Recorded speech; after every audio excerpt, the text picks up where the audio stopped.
देश और दुनिया की तमाम छोटी और बड़ी खबरों के लिए हमारे चैनल को सब्सक्राइब करना न भूलें और बेल का बटन जरूर दबाएं। नमस्कार दोस्तों, स्वागत है आपका देश लाइव में और आपके साथ हमेशा की तरह मैं हूं आशिमा त्यागी। दोस्तों, आज की राजनीति में सबसे बड़ा सवाल ये नहीं है कि आरोप कौन लगा रहा है, बल्कि ये है कि आरोप सुनने की हमारी क्षमता कितनी बची है।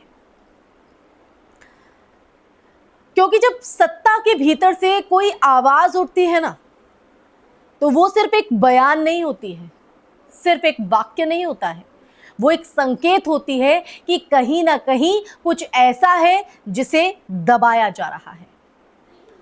हाल ही में मधु किश्वर का बयान इसी तरह की एक हलचल जो है पैदा करता है। दोस्तों, एक ऐसी शख्सियत जो लंबे समय तक सत्ता के वैचारिक घेरे के करीब रही, जब वही अपनी किताब में अवतारी पुरुष को व्यभिचारी पुरुष कहती है, तो ये सिर्फ शब्दों का चयन नहीं होता है, ये एक राजनीतिक और नैतिक विमर्श को चुनौती देने वाला एक बयान बन जाता है। तो दोस्तों, मधु किश्वर की तरफ से इस बात का जिक्र क्यों किया गया अपनी किताब में, ये मुद्दा हम आपके बीच क्यों लेकर आए हैं, सब बताऊंगी आपको। लेकिन उससे पहले आप लोगों से अपील, इंसाफ की आवाज को बुलंद करने के लिए और सच्ची पत्रकारिता के लिए हमारा यानी देश लाइव का सहयोग करें। साथ ही डिस्क्रिप्शन में दिए गए लिंक को ओपन कर ज्वाइन बटन दबाकर आप हमसे यानी देश लाइव से सीधा जुड़ सकते हैं। दोस्तों वापस आज की चर्चा पर लौटते हैं और मधु किश्वर के उस बयान की बात करते हैं। मधु किश्वर कोई साधारण आलोचक नहीं है, वो उन लोगों में रहे हैं जिन्होंने सालों तक नरेंद्र मोदी और उनकी राजनीति का समर्थन किया है। जी हां, समर्थन।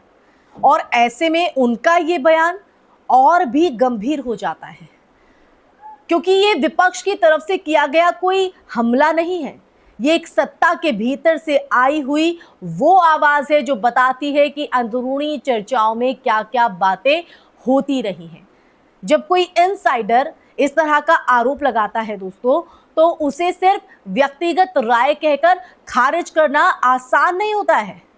लेकिन असली मुद्दा यहाँ बयान नहीं बल्कि उस पर प्रतिक्रिया का है। अगर यही बात राहुल गांधी या कांग्रेस के किसी नेता के बारे में लिखी जाती तो क्या होता? शायद टीवी चैनल्स पर हफ्तों तक डिबेट चलती, चरित्र, संस्कार और नैतिकता जैसे शब्दों की बाढ़ आ जाती।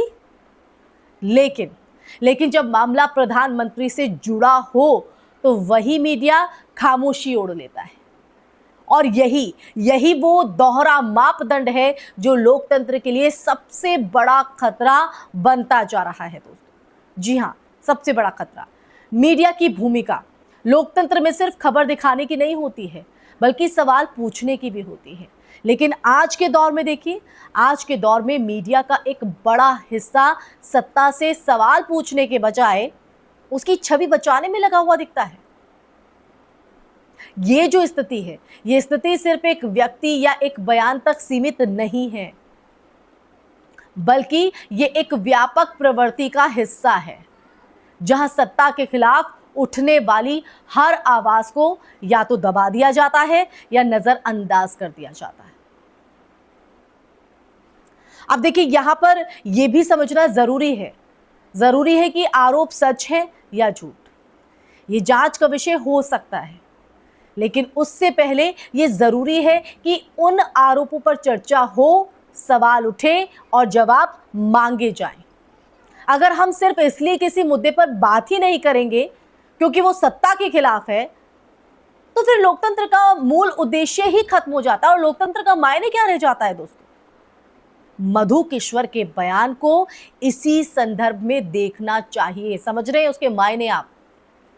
ये सिर्फ एक व्यक्तिगत आरोप नहीं है, ये सिर्फ एक बयान नहीं है, एक वाक्य नहीं है, बल्कि ये उस माहौल का एक प्रतिबिंब है जो सत्ता के भीतर भी असहजता का और सवाल जो है मौजूद है। और दोस्तों, ये हमें कहीं ना कहीं ये सोचने पर भी मजबूर करता है, सोचने पर भी कि क्या हम एक ऐसे दौर में पहुंच चुके हैं जहां सत्ता से जुड़े किसी भी विवाद पर चर्चा करना भी वर्जित हो गया है?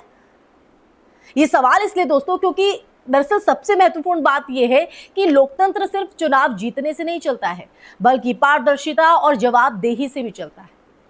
अगर किसी नेता की छवि इतनी मजबूत बना दी जाए कि उस पर सवाल उठाना ही गुनाह बन जाए, तो ये लोकतंत्र के लिए खतरे की घंटी है। जी हां, खतरे की घंटी। ये मैं नहीं कह रही हूं, ये कोई और नहीं कह रहा है, ये मधुकिश्वर के बयान नहीं कह रहे हैं, बल्कि उसके मायने कह रहे हैं, आज की तस्वीर कह रही है, आज की परिस्थितियां कह रही हैं। इसीलिए दोस्तों हमें जागरूक होना होगा, सही गलत को पहचानना होगा।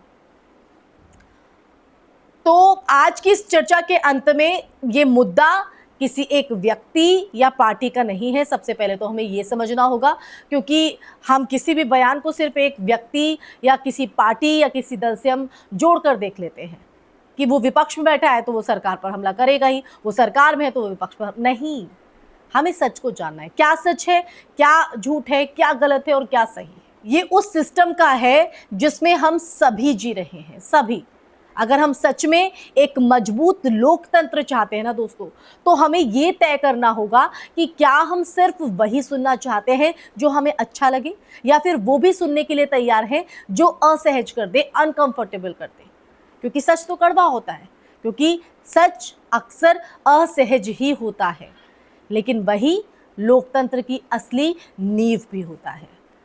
तो आप बताइए दोस्तों, लोकतंत्र की नींव को मजबूत करने में अपनी भागीदारी निभाएंगे या फिर झूठ को सच मानकर आप यूं ही जीते रहेंगे? इसी के साथ दोस्तों इस चर्चा में फिलहाल के लिए बस इतना ही। इस चर्चा को सुनने के बाद, इस सच को जानने के बाद, ये जो तस्वीर सामने उभर कर आती है और मधुकिश्वर का ये जो बयान है, इस पर आपकी क्या राय है? आप इसे किस नज़रिए से देखते हैं, या इसके आपके लिए क्या मायने हो सकते हैं?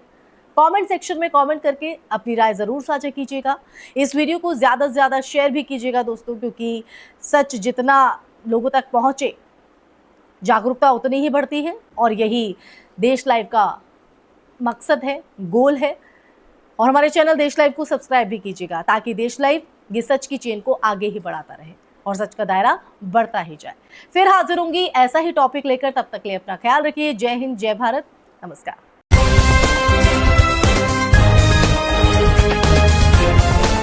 देश और दुनिया की तमाम छोटी और बड़ी खबरों के लिए हमारे चैनल को सब्सक्राइब करना न भूलें और बेल का बटन जरूर दबाएं।